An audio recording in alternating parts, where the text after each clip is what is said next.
Well, finally, I'm back. Good morning, everybody, and I want to say hello. This is the Peggy Mercer YouTube channel, and it's about time I got back and we started doing some videos, which I am really excited about. This video right now is going to be a Trump video, and we are overdue for a Trump video.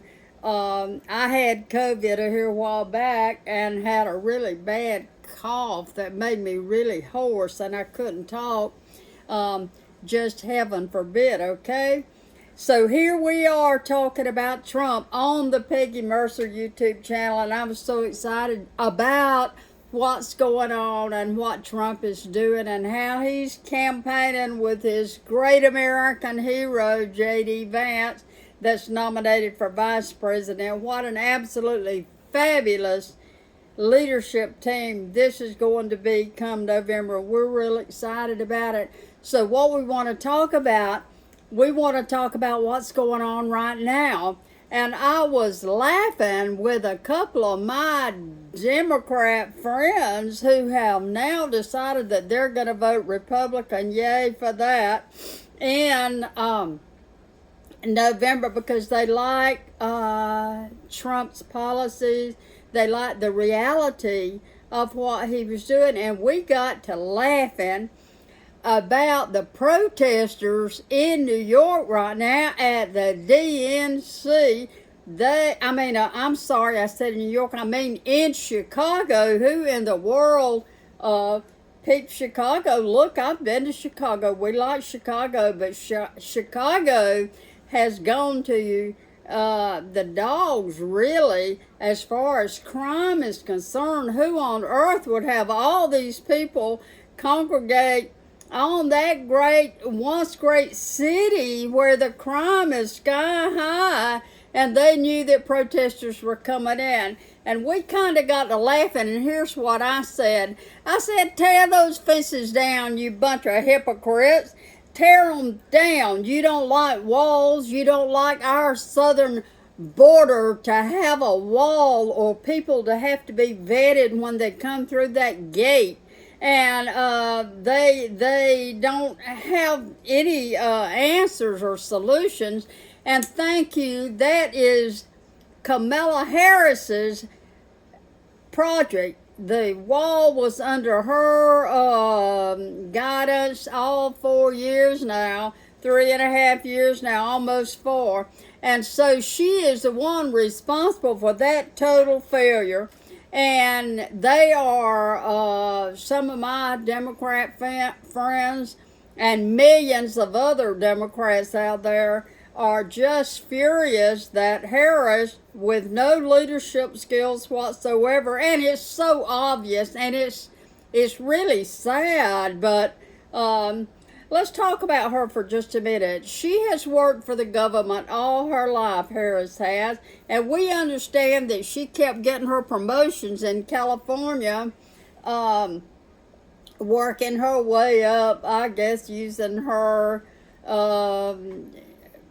law degree, which she took the bar and failed it the first time, and she admitted that. So she obviously was not a good listener in class, or she flunked some of her classes. I don't know that, but I'm going to find out and let you know.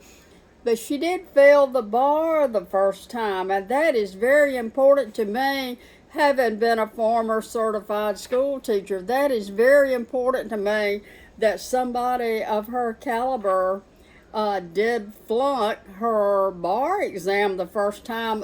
I really don't know a lot of lawyers that flunked that, and I find that very interesting that she failed that. But then again, when I think about her, I think about do-nothing leadership. She is a complete failure. She failed that bar. She failed the women's movement. She failed the girls' movement. Do you know that she gave a speech and said that young people between the ages of 18 and 24 were stupid?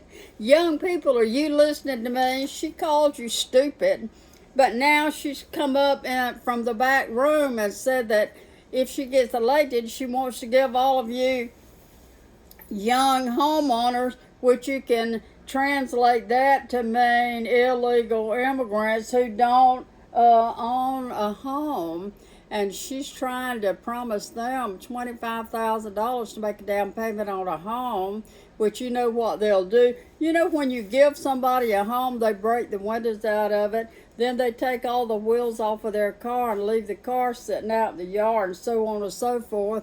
And I'm going to tell you something, that is the thinking that she has.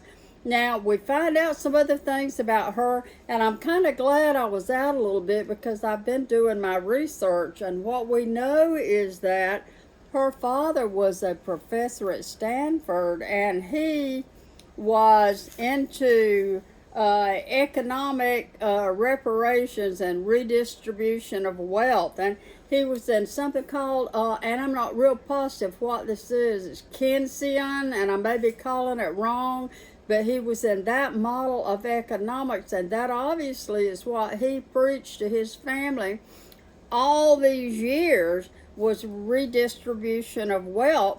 By the way, he is not from the United States of America. He was from Jamaica. So he is one of those British-style blacks originally from Jamaica. And I have said this, and I'll say this again. And her mother is from, guess where? India. So she is not African American, like she said. Now let's talk about the lies associated with this campaign of Kamala Harris that she's cooked up. Let's talk about that for just a minute and get into her habits of stretching things or telling lies or whatever. And we find that not only has she told some lies about how she got to be an attorney general of the great state of California and some of the things that she did out there. The reason she won't knock her fence down outside that DNC and let those protesters come inside and have lunch and get a place to stay, and the reason that she won't let those people come inside is because she's a hypocrite. She said and preached and believed that criminals were victims, and she always said that criminals were victims in California. The criminal or the perpetrator of the crime was a victim, just like the real victim of the crime. And what we all say to her about this, if there's one victim and there's one perpetrator, there's the person that commits the crime. He doesn't have a right to commit a crime. He doesn't have a right to go in a house and rob somebody. We are a nation of laws, people. We are a nation of laws. So she failed the criminal justice system greatly in California. She failed them. She failed women. She failed women because she keeps arguing about women's rights to their body. But you never hear the bleeding heart liberals that are all for abortion. You don't ever hear them talking about the baby or the baby's right. You don't hear them talking about God and how we are created by a loving Heavenly Father and how our spirits are eternal. You don't hear them talking this way because they're hypocrites. She has failed women. She failed our border miserably, and she now does not want to take credit for it, and she wants to lay all the blame at poor old Joe's feet. And we all know that Joe probably was hoaxed into office. He was pimped into office. There's no telling how much money they all got paid for that. And the last thing we want to mention, and I could just go on forever about her failures, okay?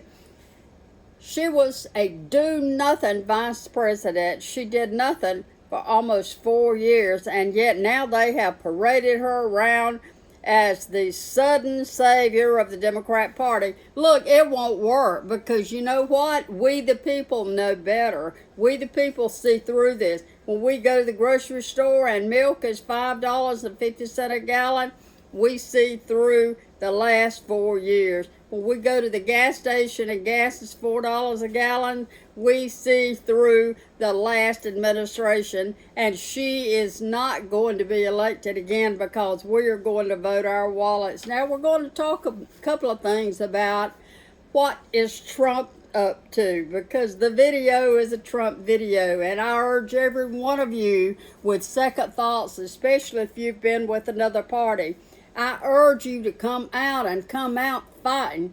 Folks, we have to fight for this nation. We have to fight to get Donald Trump back into the White House, and that is what we're doing. Trump and his great American hero, J.D. Vance, are out campaigning, and what are they talking about? Let me tell you what they're talking about. Trump is talking about policies. This is what we want to hear about. We don't want to, they don't want, the Democrat Party won't allow, it appears, Kamala Harris to make a speech because she's a terrible speaker. She doesn't even know the basics of a great public speech. She gets out there and she just rambles and talks in idealistic terms. Well, guess what? We're grown-ups. We know the score. We know the drill. We've been around the block. This is not our first rodeo. When she looks at us and talks about controlling prices, controlling farms and what they grow and who they sell it to, she's talking about Venezuela. She's talking about Uruguay. She's talking about Nicaragua. She's talking about third world countries where they control every move that people make and what they say and what they do. She's talking about communism. Her daddy was a Marxist. And let me tell you something, it's got into her system, and I'm going to tell you something. She is an incompetent thinker. She can't even think straight. She chose Mr. Walz for her vice presidential nominee, and what we think among me and my friends who were Democrats that are now Republicans, what we think is that she didn't vet this guy properly. If she had vetted him, she would have dug into his past.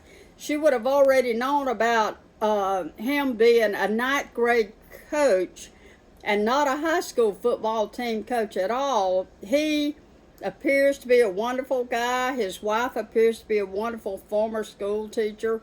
They appear to be wonderful people. But he tells all these tall tales. What are tall tales? Well, you can stretch things in the tradition of Mark Twain and his great character Huckleberry Finn, but he's pulling a Huckleberry Finn on us. He's telling lies and flat out lies about his career. Well, we love teacher types because let me tell you, I've been a teacher and I can tell you it's the hardest job ever created is teaching a room full of 25 or 30 15-year-olds that don't want to be there, or even 8th or 5th graders. Lord God, they all have an attitude, okay? They don't want to be in class, and they don't like you, and they don't like the books, and they don't like the learning, and they don't like their parents at that age. They just don't like. Now, Tim Walz has told that he was a coach of a winning state championship high school football team, and I don't think that's true because in research that I've done, he was a 9th grade coach of 9th graders of football, sure, and he was the line coach. But guess what? He got caught drunk driving, doing 95 in a 55 zone, and arrested and fined a big fine when he was 31 years old and a young teacher. Then later on, he started a gay club in the high school and was recruiting little boys to come into the gay club. Is this what we call perverted? I think so. So you have to look at, you can't let me say, oh, I'm wonderful. This is my YouTube channel. I've never made a mistake. I've made a ton of mistakes in my lifetime. And let me tell you something. You could dig up dirt on me all day. Well, we've dug up dirt on Walz. And so then we find that in his supposedly great military career, he didn't do kind of the half of what he said he was going to do. Salute him. We appreciate him serving in the military. However, we don't appreciate him lying about his military career. This is serious lying. This is called stolen valor. And you can't lie about your military career, because you know what?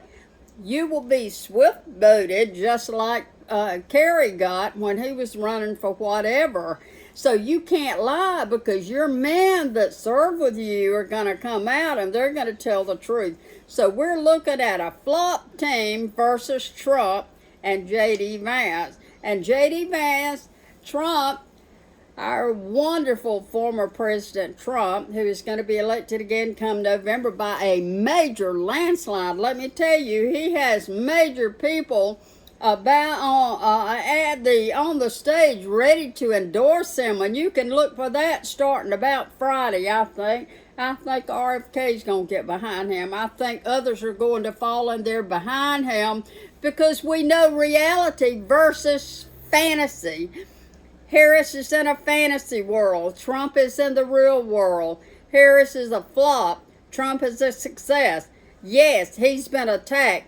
Yes, he was almost assassinated. Yes, he's got enemies. So does she. Yes, he has made mistakes. So has she. But the great thing about Trump is he is a world-class businessman. He and the beautiful Melania Trump, they have world-class and can represent us well on the world stage, and we're so excited about that. Now, I hope you will make your plans to work for Trump and vote for Trump. I hope you will be talking to your friends in the grocery store. I hope that you will be talking to people you meet out on the street. This is what we can do. We can use our socials. We can get on YouTube. We can get on our Facebook page. And when they say, who are you voting for? Be bold, be strong. Stand up and say, I'm voting for Donald Trump, because I know the difference between gasoline at $4 a gallon and gasoline at $1.50 a gallon. I know the difference, mayonnaise, $5 a jar or $1.98 a jar. Let me tell you something. It has come time that we tell the Democrats to take it where the sun don't shine, because we're fixing to elect Donald Trump to be the next president of the United States. And I see that the down tickets are winning. Republicans right and left by landslide. Keep it up, people. Talk it up. Fight for who you want to elect. Fight for women's sports. Fight for no man and no boys in our little girls' bathrooms at school. Fight for education. I've got a friend in college and law school. She said that the teachers are brainwashing them with information about Obama and all his great things that he did, which he didn't do. And our education system is being ruined by perversion and drag queen story hours. Who in the world ever heard of such? If God don't come first, I don't know. And I hope and I pray that you, like me, will work for Trump. You will get out there and get on the stump. Like Dr. Gilliard at Augusta, my buddy Dr. Gilliard, you will get out there and you will fight for Trump. And like some other friends of mine that are coaches and leaders, they know a fake when they see it. We've already marked Walz off as a fake. And what I say right now to the Democratic Convention, go tear your walls down, people. You're a bunch of hypocrites. You won't let us build a wall at the southern border to keep the rapist and mentally disturbed, illegal spies, illegal people coming in here to destroy our nation. But you've got a fence out there with a bunch of innocent protesters. In the words of Kamala Harris, they're all victims. Well, go feed them and take them home with you is all I've got to say. Meanwhile, what we're going to do is we're going to plan our votes accordingly. We're going to get our families together. We're going to talk about how important it is to elect Donald Trump. Yay, go Trump. This is the Peggy Mercer YouTube channel. I ask you now to hop over there on the right, and if you will, click like, and if you will, subscribe to this channel, because that is exactly right there how YouTube lets me continue. I want to show you this song right quick, and I want to say hello to Robert Hammerstron, the music producer out in Seattle, Washington, in Shoreline, Washington, who recorded this song performed by Lori Hardman, and this song is right now being played in Europe, in the UK, in the Netherlands, in Georgia, and all those great places over there. And it's been playing throughout the United States, and it's on Spotify if you would like to listen. It's called House Beside the Road, and I wrote it. This is my writing YouTube channel. I will come back tomorrow, is my plan, with a big video on writing poetry. As you well know, I will be back. And thank you for joining me. Vote Trump. Vote Trump to save our nation. Thank you.